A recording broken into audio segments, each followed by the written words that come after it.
Elle magazine may be looking for Kate to sell covers, but the magazine's September issue is already a big winner. Ad pages are up 12% over last year, and it is the biggest single issue that the parent company Hearst has ever published. With us now is the man behind all these pages, Elle publisher Kevin O'Malley.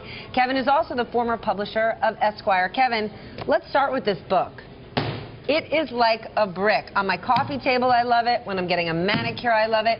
I don't like it in my handbag. Why the Bible? Why the Bible? Well, first of all, thank you for just actually bringing to life what we call the thud factor in our industry. I felt it. And in the September issues, you want that thud factor. But in terms of the consumer, and portability, and is it too heavy to put in your pocketbook? Well, first thing is, if you don't want to do that, you just get our digital edition on whatever, tablet that you want it on. So, and that's growing very nicely for us, the amount of digital subscriptions. That's a big part. That's sort of the untold story of what's happening in our industry, and specifically with a magazine like Elle, because our core audience is millennials. So, of course, they're really using and going to mobile devices more and more often. So that's a big part of it. But what happens with you and advertisers? So, obviously, selling ad pages in a book like this is so important to you. What happens when your subscribers are going digital? Well, it's a beautiful thing, actually, for the advertisers, because number one, they automatically get included in our digital edition, so they get, the additional exposure there. But here's something that is really not talked about in our industry that we're so excited about. We're really in a transformative era, right? We're moving from operating as a magazine brand to a multi-channel content brand. Big difference. And what really the impact of that is that our consumer franchise is growing. So from an advertiser perspective, if you aggregate now what we do on Elle.com with all of our social media channels, that's actually equal to the total size of our 6 million readers here. So for our advertisers, where a lot of that is an unduplicated audience, that's fantastic for them, and it's great for us because we're growing our consumer franchise too. Kevin, what percentage of Elle's annual revenue comes from the September issue? We do about 17% in this one issue alone. And then the next big issue is March?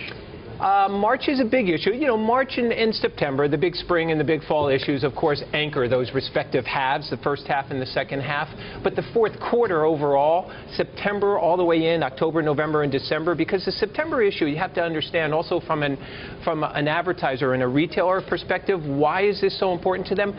This really sort of kicks off the fall. You can drop it again if you want. May I? Can I do that? You can do Thud factor, I didn't get a good thud on that one. I had to get a flat fall. But it kicks off really the fall holiday selling season, which takes us all the way through, Q4 into the height of the holiday season. All right, well, when we think about bottom line, it costs you a lot of money to put out these glossy pages, to photograph these beautiful women. When you talk about the thud factor, who is it important to? Is it you versus Vogue? Anna Wintour has 650 pages and you've got 648. Does the consumer really care who's got a bigger book? Right.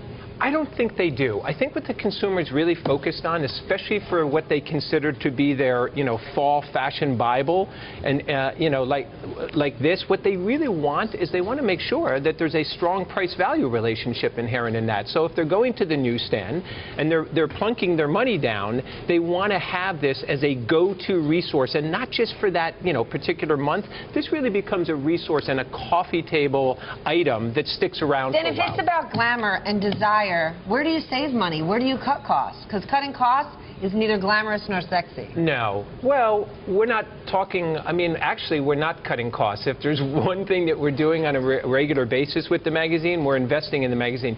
Interesting headline, right? The largest issue in our history. Here's something that is not part of that headline. It's also the largest single revenue month on Elle.com ever since we launched in 1996. Kevin, you say that the consumer doesn't care how big it is versus Vogue, but you do. Is there any way to help yourself but compare yourself to Vogue in this business? Yeah, I think that, and actually it was, we were talking about this, Eric, just before we came on, and Stephanie had a couple comments about Elle and some of the other magazines she reads, and the way to really compare it is take it away from the thud factor and how thick it is. Product, product. Whether you're talking to me, somebody in the automotive industry, somebody in the tech industry, it starts with product. We live in a consumer-centric world where there's so much parity in products that you've got to start there. And Elle's voice is what really is driving the success of this magazine.